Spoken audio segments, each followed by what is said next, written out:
So I think one of the things that I've really noticed in talking, because we talk to a lot of different companies at the moment about just generally where they are with the idea of how they adopt AI into their organisations. And it feels like we could talk to really different companies, so really different sizes and scales, really different industries, really different challenges.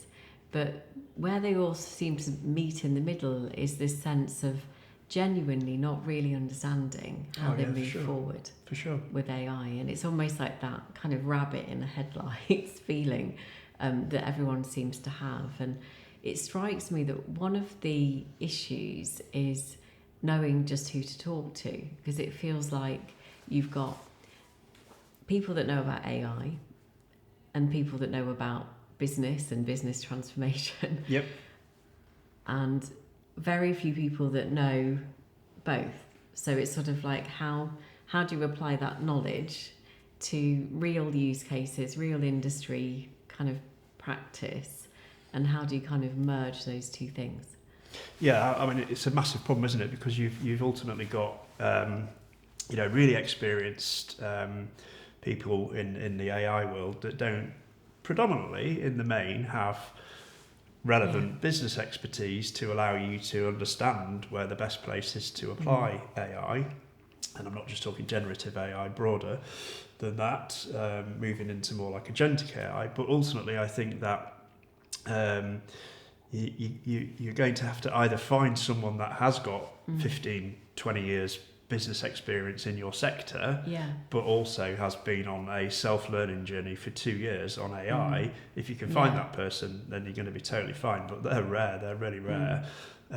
So kind of most people, I think you're having to think about the self-learning journey. And I mean, I've been learning for over 2 years, I'd say.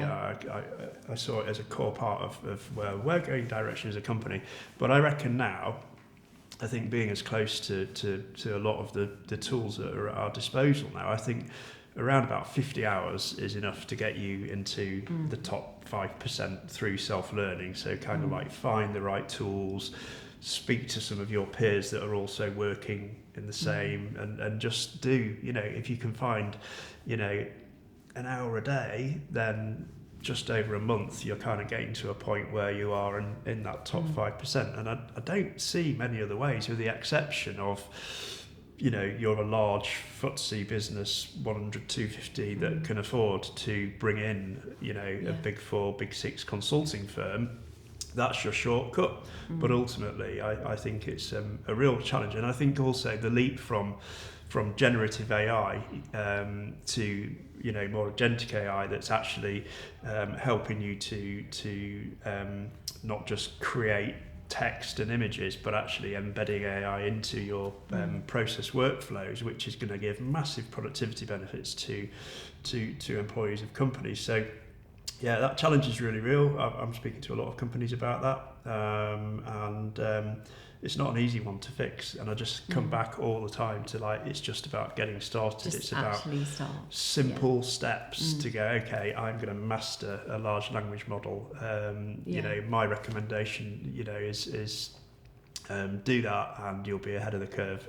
And I know we've talked about it before, but where we are in the technological change curve now is we're nearing the laggard status. So we're going to have a whole host of really big businesses that are going to become, and this is not digital, this is AI, and being a laggard in AI at the pace it's moving at is going to be a real problem.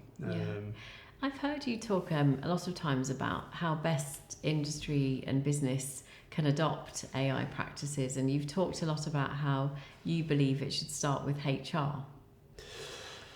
Yeah, I mean, where's the entry point? And I've had loads of conversations. So, is it IT? Is it HR? Is it marketing? I don't know. I think it's HR. I think the benefits are clear for HR to own the strategy, and then to ultimately, they're going to own the employee upskilling and the training, and which department to go into first. I think there's so many opportunities, but I also think that there's kind of people have got blinders on at the moment in most cases, that actually most people are already using some form of AI in their organisation. So if there's no corporate strategy that sits around it, then make no bones about it, you've got AI being used in your organisation. The data's there. You can see people are uploading data, and they shouldn't be. So it's a real challenge. But back to your point, the entry point. It's either top down meets bottom up, because I think there's a lot of bottom up at the moment as well. There's a lot of really eager, younger,